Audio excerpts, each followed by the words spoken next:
Sakto lang. In love na in love. Anong date niyo po? Hong Kong.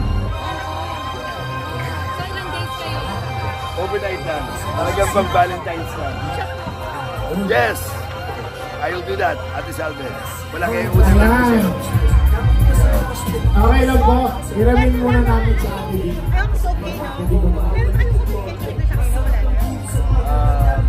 Not really, pero siyempre, lagi ko sinasama sa aking panalangin. Ang kanyang agal magaling. Ayan. Hihiramin lang po namin si Gob. Deeper ka lang po siya sa I would Peace like to Covenant. make it believe that we are still friends. Of course.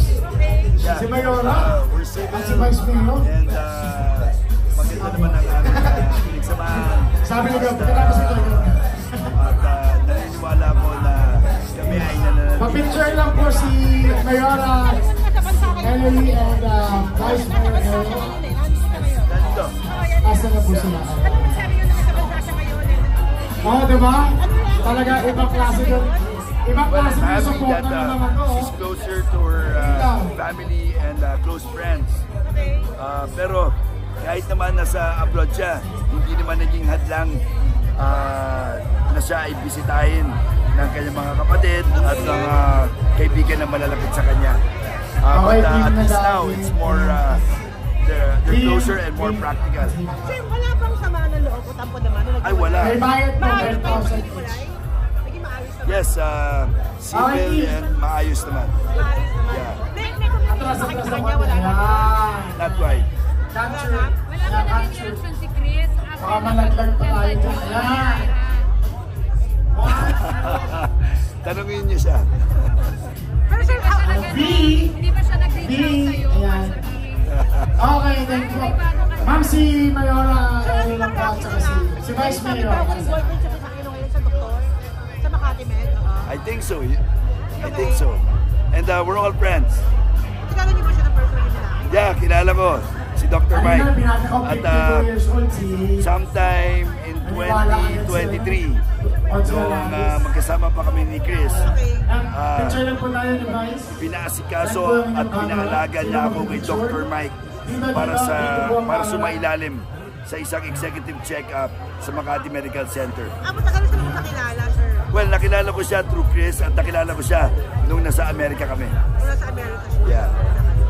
So everything is okay na. Sabihin, is it a brand break up? Ayan, ikot-ikot po kayo dyan. Maraming lonely.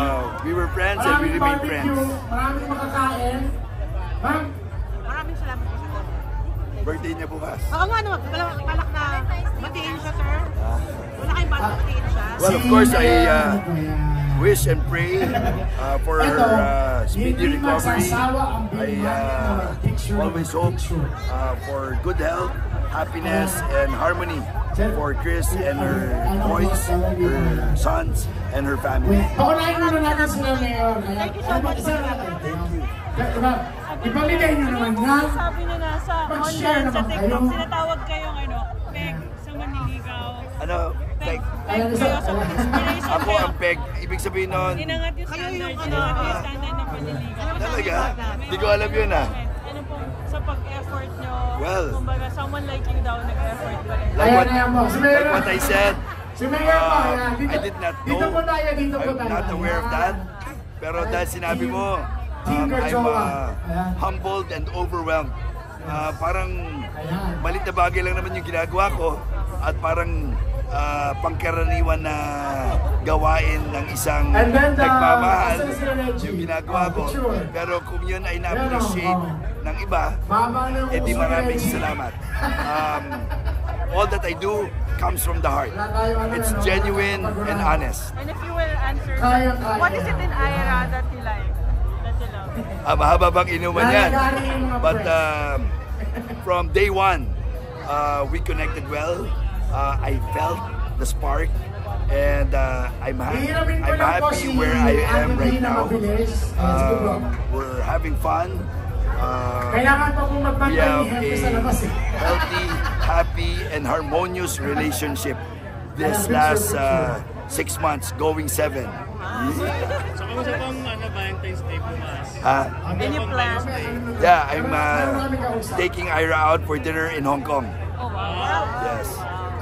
So after ng mga kasalang bayan at iba pang mga Valentine's ganap dito sa Batangas, we're leaving for Hong Kong in time for dinner.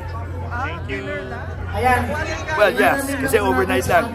The following day, Feb 15, Kailangan niya pong pumirma sa uwi na Peace kami Covenant. at balik trabaho. Back to work. Ika nga. Asa, bukal ba? Pwede ka dito, bukal.